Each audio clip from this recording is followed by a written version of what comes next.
नमस्कार किसान साथियों, मैं Maninder Singh farmers welfare hub के चैनल पे आपका बहुत बहुत स्वागत करता हूं। किसान साथियों, आज हम मशरूम के बारे में ज़्यादा जानकारी लेंगे।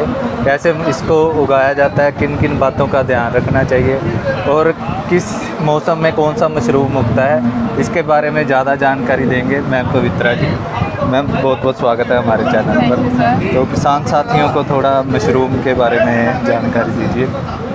हमारे हरियाणा पे जैसे आप जानते होंगे कि 3-4 तरह की मुख्य जो मशरूम है उनकी खेती की जाती है। सबसे पहले तो हमारी उसमें आती है बटन मशरूम, जिसको हम सफ़ेद बटन मशरूम भी कहते हैं। इसकी जो खेती है वो लगभग सर्दी के जो महीने होते हैं, हमारे विंटर सीजन में आप कह सकते हैं, जैसे अक्टूबर से लेकर लगभग फरवरी तक हम इसकी पैदावार ले सकते हैं। क्योंकि जो ये मशरूम होती है, इसको अपनी वृद्धि के लिए जो इसका जाला फैलता है या फिर जो माइसीलियम होता है उसको फैलने के लिए थोड़ा कम टेम्परेचर, कम तापमान चाहिए होता है, लगभग 18 से 20 डिग्री के आसपास। तो लगभग विंटर के जो महीने हैं जब टेम्परेचर कम होता है उस टाइम पे आप इसकी जो है पैदावार ले सकते हैं। दूसरा जो ये है हमारी ढिंगरी मशरूम, इसकी जो पैदावार है वो आप लगभग पूरे साल इसकी आप पैदावार ले सकते हैं। जब टेम्परेचर बहुत ज़्यादा होता है, कुछ महीनों को छोड़ के, जैसे मई, जून और जुलाई को छोड़ करके आप पूरे साल जो है इसकी पैदावार ले सकते हैं। ये जो आप यहाँ पे देख रहे होंगे कम लागत का खुम भवन है। इस प्रकार से जो फार्मर जैसे पराली वगैरह बच जाती है उसको ऐसे ही जला देते हैं, तो उसको आप जलाएं ना। इस प्रकार से आप उसका कच्चा घर बना करके और उसी से आप जो है कंपोस्ट तैयार करके उसके ऊपर खुम्ब उत्पादन कर सकते हैं। और जैसे मैम कंपोस्ट का कैसे रहता है, क्योंकि किसानों को कंपोस्ट और स्पोन की काफ़ी दिक्कत आती है। जो इसकी कंपोस्ट है उसको लगभग हम 2 तरीके से तैयार कर सकते हैं। एक होती है हमारी लंबी अवधि द्वारा, एक होती है छोटी अवधि द्वारा हम इसकी कंपोस्ट तैयार कर सकते हैं। लंबी अवधि से जब हम इसकी कंपोस्ट तैयार करते हैं उसमें लगभग हमारे 28 से 30 दिन लग जाते हैं। उसमें हम जैसे गेहूँ का भूसा या फिर आपकी जो पराली बच जाती है राइस की, उसको आप कट करके उसके स्ट्रा से आप इसका कंपोस्ट तैयार करते हैं। जो लंबी अवधि द्वारा जैसे मैंने बताया कि उसमें 30 दिन हमारे लगते हैं, उसमें 2-3 दिन तक हम तूड़े को भिगो करके रखते हैं। देन उसके बाद कुछ उर्वरक भी होते हैं, उनको हम मिक्स करके उसका एक ढेर बना देते हैं।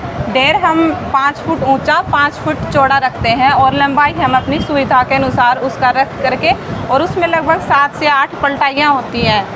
जो हमारी पहली पलटाई होती है उसमें जो है हमारे अलग अलग, जैसे यूरिया मैंने बताया, उसका हाफ जो बचा हुआ यूरिया हम पहले जब ढेर बनाते हैं उस टाइम पे, और आधा हमारा बचा हुआ यूरिया है वो दूसरी टर्निंग पे हम उसमें डाल देते हैं। फिर जो हमारी दूसरी, तीसरी, चौथी टर्निंग ऐसे 3-3 दिन के इंटरवल पे हमारी 1 महीने में लगभग 7 से 8 पलटाई होती हैं। इस प्रकार हमारा जो है 30 दिन के बाद जो है कंपोस्ट बन करके तैयार हो जाता है। जब हम छोटी अवधि द्वारा इसका कंपोस्ट तैयार करते हैं उसमें हमारा 10 से 15 दिन लगते हैं।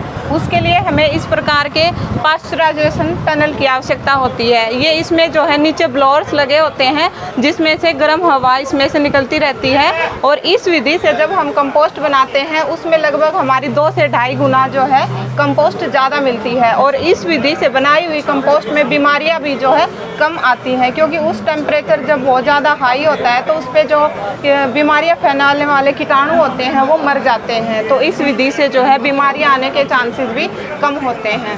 और इसके बाद जैसे बैग में भरते हैं और केसिंग के बारे में उसका थोड़ा किसानों। और इसकी जब बिजाई की अगर हम बात करें तो इसकी जो बिजाई है हम उसको 2 तरीके से हम कर सकते हैं।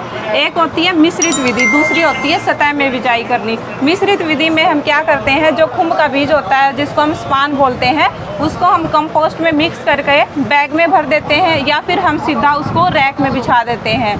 दूसरी जो हमारी सतह में जब बिजाई करते हैं उसमें हम 4-5 इंच मोटी सतह कंपोस्ट की ले लेते हैं, फिर उसके ऊपर एक लेयर हम स्पान की बिछा देते हैं। इसी प्रकार एक और सतह फिर 4-5 इंच मोटी कंपोस्ट की हो जाती है। तो इस प्रकार से 3-4 सतह जो है हमारी कंपोस्ट की बन जाती हैं, और इस प्रकार से हम उसको थैलों में भी इस प्रकार की सतह बना सकते हैं और हम रैक के ऊपर भी उसकी सतह बना सकते हैं। तो ये तो था इसकी बिजाई के तरीक़ों के बारे में। फिर अगर हम इसकी केसिंग की बात करें तो इसमें जो हमारी केसिंग होती है वो बहुत ही इम्पोर्टेंट स्टेप होता है, क्योंकि जब इसके ऊपर जाल फैलने लग जाता है उस टाइम पे हम इसकी केसिंग करते हैं। क्योंकि अगर हम केसिंग नहीं करेंगे तो हमारा जो माइसीलियम फैला था उससे हमारी खुम्बियाँ नहीं निकलेंगी या फिर बहुत कम निकलेंगी।